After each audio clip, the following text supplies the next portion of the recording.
Hi friends, welcome to Chennai food.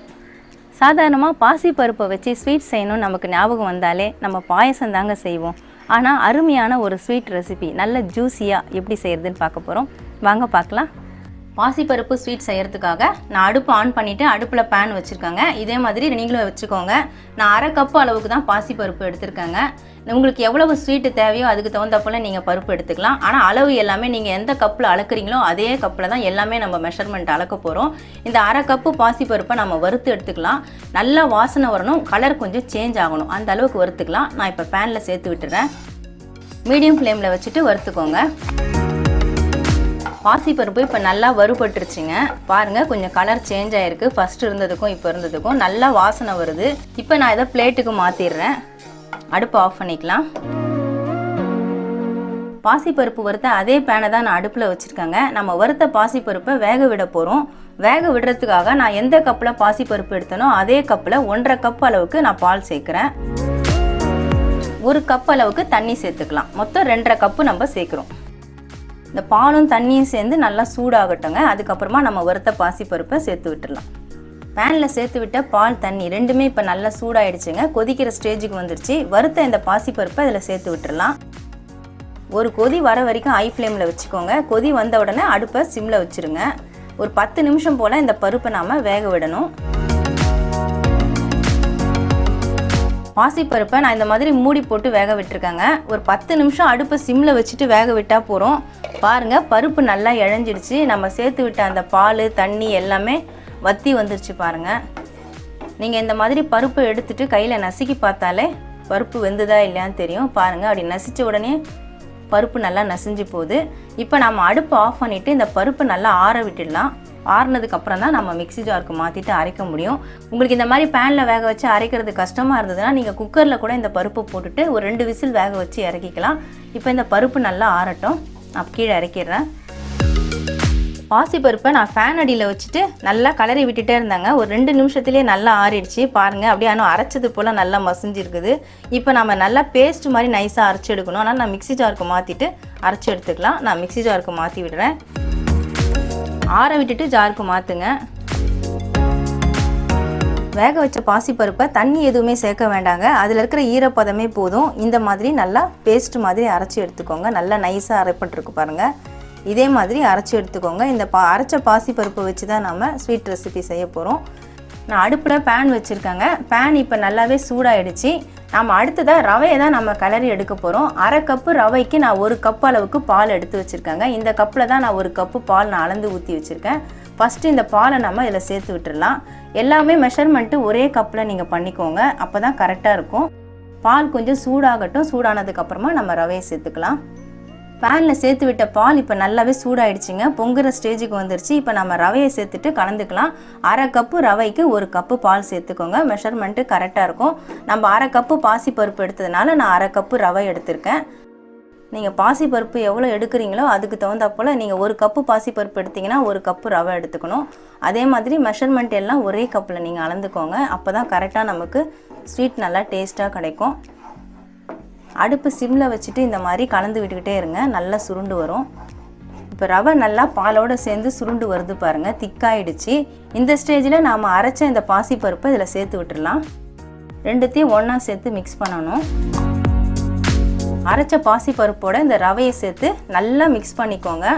ரெண்டும் ஒன்று சேர்ந்து நல்லா மிக்ஸ் ஆகணும். அடுப்பு சிம்லேயே வச்சுட்டு மிக்ஸ் பண்ணுங்கள். நல்லா கெட்டியான பதத்துக்கு வந்துருச்சு பாருங்கள். அரைச்ச பாசிப்பருப்பையும் ரவையும் சேர்த்து நல்லா கலந்தாச்சுங்க. பாருங்கள், நல்லா சுருண்டு வருது, பேனில் ஒட்டலை. இந்த சமயத்தில் நம்ம 1 ஸ்பூன் நெய் சேர்த்து விட்டுக்கலாம். சேர்த்துட்டு ஒரு முறை நல்லா கலந்து விட்டுடலாம். நெய் சேர்த்துட்டு நல்லா மிக்ஸ் பண்ணியாச்சுங்க. இன்னும் நெய் சேர்த்த உடனே பாருங்கள், பேனில் சுத்தமாக ஒட்டலை, நல்லா சுருண்டு வருது. இந்த சமயத்தில் நாம் அடுப்பை ஆஃப் பண்ணிடலாம். இந்த மாதிரி நல்ல ஒரு திக்கான ஒரு கன்சிஸ்டன்சி இருக்கணும். அப்போ தான் நல்லாயிருக்கும். இப்போ அடுப்பை ஆஃப் பண்ணிவிட்டு இதை நான் பவுலுக்கு மாற்றி விட்டுறேன். கை பொறுக்கிற சூடு வரணும். அதுக்கப்புறமா தான் நாம் ரெடி பண்ண முடியும். கொஞ்ச நேரம் ஆற விட்டுடலாம். மாவு பவுலுக்கு மாற்றிட்டு ஆற விட்டுருவோங்க. அது ஆறுறதுக்குள்ளே நம்ம ஜீரா ரெடி பண்ணிக்கலாம். ஜீரா ரெடி பண்ணுறதுக்காக நான் ஒரு சாஸ் பேன் தான் அடுப்பில் வச்சுருக்கேன். நம்ம எந்த கப்பில் பாசிப்பருப்பு எடுத்தோமோ அதே கப்பில் தான் நான் சர்க்கரை எடுத்திருக்கேன். 1/2 கப் பாசிப்பருப்பு 1/2 கப் ரவை எடுத்திருந்தாங்க. மொத்தம் 1 கப்பு நம்ம எடுத்திருந்தோம். அதனால் நான் 1 கப் அளவுக்கு சர்க்கரை எடுத்திருக்கேன். நீங்கள் எவ்வளவு பாசிப்பருப்பு ரவை எடுக்கிறீங்களோ அதுக்கு தகுந்தப்போல நீங்கள் சர்க்கரை எடுத்துக்கலாம். இந்த சர்க்கரையை நான் இதில் சேர்த்து விட்டுறேன். சர்க்கரை முழுகிற அளவுக்கு தண்ணி சேர்த்துக்கோங்க. நமக்கு கம்பி பதெல்லாம் வரணுன்ட்டு அவசியம் இல்லைங்க. சர்க்கரை கரைஞ்சி ஒரு பிசுபிசுப்பு தன்மை வந்தால் போதும். அடுப்பு மீடியம் ஃப்ளேமில் வச்சுக்கோங்க. சர்க்கரை நல்லா கரைஞ்சிருச்சுங்க. கரைஞ்சிட்டு இப்போ பாருங்கள், ஜீரா நல்லா கொதிக்க ஆரம்பிச்சிருச்சு. இது மாதிரி எடுத்துகிட்டு 2 விரலில் தொட்டு பார்த்தா பிசு பிசுன்னு ஒட்டணும். ஒட்டுச்சுனால ஜீரா ரெடி ஆகிடுச்சின்னு அர்த்தம். இப்போ நல்லா பிசு பிசுன்னு ஒட்டுதுங்க. எனக்கு 2 விரல்லையும் அப்படியே பிசு பிசுப்பாக ஒட்டுச்சுன்னா நமக்கு ஜீரா ரெடி ஆகிடும். இப்போ ஜீரா ரெடி ஆகிடுச்சு. நான் அடுப்பை ஆஃப் பண்ணிடுறேன். கொஞ்சமாக ஏலக்காய் பொடி மட்டும் சேர்த்துக்கலாங்க. ஏலக்காய் பொடி ஆப்ஷனல் தான், உங்களுக்கு பிடிச்சிருந்தா சேர்த்துக்கோங்க. நான் 2 பிஞ்ச் அளவுக்கு ஏலக்காய் பொடி எடுத்திருக்கேன், அதை சேர்த்துடுறேன். சேர்த்துட்டு அடுப்பை ஆஃப் பண்ணிடலாம். நமக்கு ஜீரா ரெடி ஆகிடுச்சு. இப்போ மாவு நல்லாவே ஆறிடுச்சுங்க. கை பொறுக்கிற சூடு இருக்குது பாருங்கள். இதை ஒரு முறை நல்லா இந்த மாதிரி பிசைஞ்சிக்கோங்க. கையில் ஒட்டல பாருங்கள். இந்த மாதிரி பிசைஞ்சு விட்டுடலாம். எல்லாத்தையும் ஒன்று சேர்த்து பிசைகிறோம், அவ்வளோதான். நான் எல்லாத்தையும் ஒன்று சேர்த்து பிசைஞ்சிட்டேங்க. பாருங்கள், நல்லா சாஃப்டான ஒரு மாவு பதத்துக்கு கட்டியாக நமக்கு கிடச்சிருக்கு. இதுலேருந்து நம்ம சின்ன சின்ன உருண்டைகளாக எடுத்துக்கலாம். உங்களுக்கு கையில் ஒட்டாமல் பிசையணுன்னா கொஞ்சம் கையில் நெய் தொட்டுட்டு கூட நீங்கள் பிசைஞ்சிக்கலாம். இப்போ நம்ம உருண்டை உருட்டி எடுக்கிறதுக்கு முன்னாடி கொஞ்சமாக நெய் எடுத்து கையில் அப்ளை பண்ணிக்கலாம். அப்போ தான் நமக்கு ஒட்டாமல் ஈஸியாக செய்ய முடியும். இந்த மாதிரி நெய்யை கொஞ்சம் எடுத்து கையில் அப்ளை பண்ணிக்கோங்க. உங்களுக்கு ஸ்வீட் எந்த சைஸ்க்கு வேணுமோ அந்த சைஸ்க்கு நீங்கள் எடுத்துக்கலாம். நான் சின்ன அளவு பால்ஸ் தான் எடுக்கிறேன். இந்த மாதிரி உருட்டிக்கோங்க. வெடிப்புலாம் இல்லாமல் நல்லா முழுன்னு இருக்கா மாதிரி உருட்டி எடுத்துக்கோங்க. பாருங்கள், வெடிப்புலாம் இல்லாதபடிக்கு உருட்டிக்கணும். அப்படி வெடிப்பு இருந்தால் நல்லா அழுத்தி உருட்டுங்க, வெடிப்புலாம் மறைஞ்சிரும். பாருங்கள், வெடிப்புலாம் இல்லாமல் நல்லா உருட்டியாச்சு. இதை லைட்டாக இப்படி கையில் வச்சு இப்படி ஒரு ப்ரெஸ்ஸிங் கொடுத்துருங்க. இப்படி ப்ரெஸ்ஸிங் கொடுத்துட்டு நடுவில் சின்னதாக ஒரு அழுத்தம் கொடுங்க. இந்த மாதிரி நம்ம மில்க் பேடாலாம் பண்ணுற மாதிரி தான், அந்த மெத்தடு தான் இது. பண்ணிவிட்டு நீங்கள் ஏதாவது ஒரு ஸ்பூன் இல்லைனா டூத் பிக் ஏதாவது எடுத்துக்கோங்க. எடுத்துகிட்டு அதில் நாம் இந்த மாதிரி டிசைன் பண்ணி விட்டுக்கலாம். நீங்கள் டிசைன் பண்ணாமல் அப்படியே கூட பொரிச்சிக்கலாம். டிசைன் பண்ணி விட்டால் பார்க்குறதுக்கு அழகாக இருக்கும். நான் இந்த ஸ்பூனை வச்சு தான் பண்ணுறேன், அவ்வளோதான். இதே மாதிரி நம்ம எல்லா பீஸையும் ரெடி பண்ணிக்கலாம்.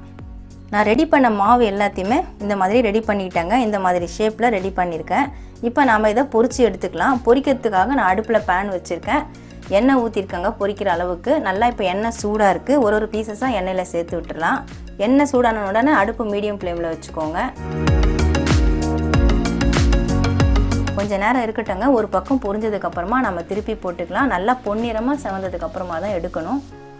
எண்ணெயில் போட்ட உடனே கொஞ்சம் நேரம் அப்படியே விட்டுட்டு அதுக்கப்புறமா திருப்பி விடுங்க. திருப்பி விட்டதுக்கப்புறமா பாருங்கள், நல்லா செவந்துருச்சு.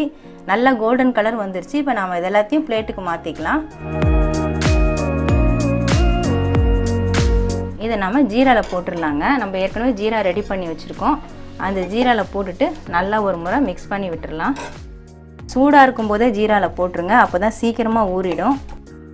இந்த மாதிரி பெரட்டி விடுங்க, அப்போ தான் 2 பக்கமும் நல்லா ஜீரா ஊறும். இந்த மாதிரி கொஞ்சம் நேரம் பெரட்டி விட்டிங்கன்னா தான் ஜீரா எல்லாமே நல்லா ஊறிட்டு நல்லா டேஸ்ட்டாக இருக்கும். ஒவ்வொரு பீசஸையும் நல்லா ஜீராவில் பெரட்டி விட்டுக்கிட்டே இருங்க. அவ்வளவுதாங்க, பாசிப்பருப்பு குலோப் ஜாமுன் ரெடி ஆயிடுச்சுங்க. ரொம்ப டேஸ்ட்டாக இருக்கும். வீட்டில் இருக்கக்கூடிய பாசிப்பருப்பு ரவையை வச்சு ரொம்ப ஈஸியாக இந்த ரெசிபியை செய்யலாங்க. இது ஜீராவில் ஒரு 1/2 மணி நேரம் ஊற விட்டுட்டு சாப்பிட்டோம்னா அவ்வளவு அருமையாக ஜூஸியாக இருக்குங்க. கண்டிப்பாக ட்ரை பண்ணி பாருங்கள்.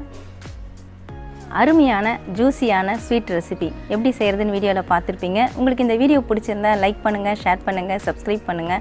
சப்ஸ்கிரைப் பண்ணவங்க மறக்காமல் பெல் பட்டனை கிளிக் பண்ணுங்கள். இந்த வீடியோவில் ஏதாவது டவுட்ஸ் இருந்தால் கமெண்ட்ஸில் கேளுங்க. அஃபிஷியலாக நம்மளுடைய ஃபேஸ்புக், ட்விட்டர், இன்ஸ்டாகிராம் பேஜஸ்க்கான லிங்க் நான் டிஸ்கிரிப்ஷனில் கொடுத்துருக்கேன். நீங்கள் லிங்க்கை கிளிக் பண்ணி லைக் அண்ட் ஃபாலோ பண்ணிக்கோங்க. நமக்கு இன்னும் 2 சேனல் இருக்குங்க. அந்த சேனலுக்கான லிங்க் நான் டிஸ்கிரிப்ஷனில் கொடுத்துருக்கேன். நீங்கள் லிங்க்கை கிளிக் பண்ணி சேனலை ஓப்பன் பண்ணி பாருங்கள். உங்களுக்கு அந்த சேனல் பிடிச்சிருந்ததுன்னா சப்ஸ்கிரைப் பண்ணிக்கோங்க. நன்றி, வணக்கம்.